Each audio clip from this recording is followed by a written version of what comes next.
بسم اللہ الرحمن الرحیم۔ بے دین کو دیندار بنانے کا ایک عجیب فاروقی نسخہ ابن کثیر نے ابن ابی حاتم کی سند سے نقل کیا ہے کہ اہل شام میں سے ایک بڑا بارواب قوی آدمی تھا، بڑا طاقتور آدمی تھا، اور حضرت عمر فاروق رضی اللہ تعالیٰ عنہ کے پاس آیا کرتا تھا۔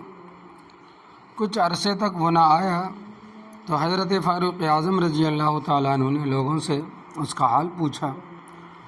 لوگوں نے کہا، امیر المومنین، اس کا حال نہ پوچھیے، وہ تو شراب میں مست رہنے لگا۔ تو حضرت فاروق اعظم رضی اللہ تعالیٰ عنہ نے اپنی منشی کو بلایا اور کہا کہ یہ خط لکھو، من عمر بن الخطاب الی فلاں ابن فلاں، سلام علیک فإنی احمدک الیک اللہ الذی لا الہ الا ھو، غافر الذنب وقابل التوب شدید العقاب ذی الطول، لا الہ الا ھو الیہ المصیر۔ ترجمہ: یہ خط ہے حضرت عمر فاروق رضی اللہ تعالیٰ عنہ کے نام سے، فلاں ابن فلاں، سلام علیکہ۔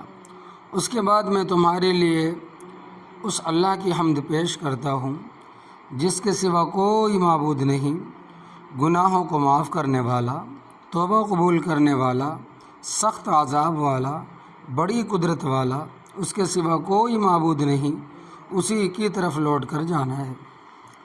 پھر حاضرین مجلس سے کہا کہ سب مل کر اس کے لیے دعا کرو، اللہ تبارک و تعالیٰ اس کے دل کو پھیر دے اور اس کی توبہ قبول فرمائے۔ تو حضرت فاروق اعظم رضی اللہ تعالیٰ عنہ نے جس قاصد کے ہاتھ یہ خط بھیجا تھا اس کو ہدایت کر دی تھی کہ یہ خط اس کو اس وقت تک نہ دے جب تک کہ وہ نشہ سے ہوش میں نہ آ جائے، یعنی کہ نشے کی حالت میں اس کو خط نہیں دینا، جب ہوش میں آ جائے نشے سے اس وقت اس کو وہ خط دینا، اور کسی دوسرے کے حوالے نہ کرنا۔ جب اس کے پاس حضرت فاروق اعظم رضی اللہ تعالیٰ عنہ کا یہ خط پہنچا اور اس شخص نے پڑھا تو بار بار ان کلمات کو پڑھتا اور بہت غور کرتا رہا۔ اس میں مجھے سزا سے ڈرایا بھی گیا اور معاف کرنے کا وعدہ بھی کیا گیا۔ پھر رونے لگا اور شراب نوشی سے باز آ گیا اور ایسی توبہ کی کہ پھر اس کے پاس پھر دوبارہ اس نے کبھی شراب کو ہاتھ نہیں لگایا۔ حضرت عمر فاروق رضی اللہ تعالیٰ عنہ کو جب اس اثر کی خبر ملی تو لوگوں سے فرمایا کہ ایسے معاملات میں، یعنی اگر کوئی شخص شرابی ہو، کبابی ہو، نشہ والا انسان ہو، تو ایسے لوگوں کے معاملات میں تم سب کو ایسا ہی کرنا چاہیے۔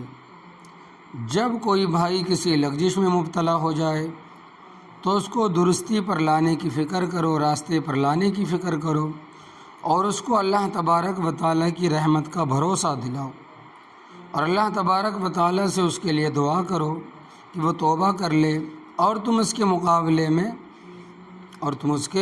مقابلے پر شیطان کے مددگار نہ بنو۔ کسی نے پوچھا کہ شیطان کی مدد کرنا کیسا؟ تو فرمایا کہ یعنی اس کو برا بھلا کہہ کر غصہ دلا کر دین سے دور کرو گے تو یہ شیطان کی مدد ہوگی۔ تو اللہ عمل کی توفیق عطا فرمائے، آمین۔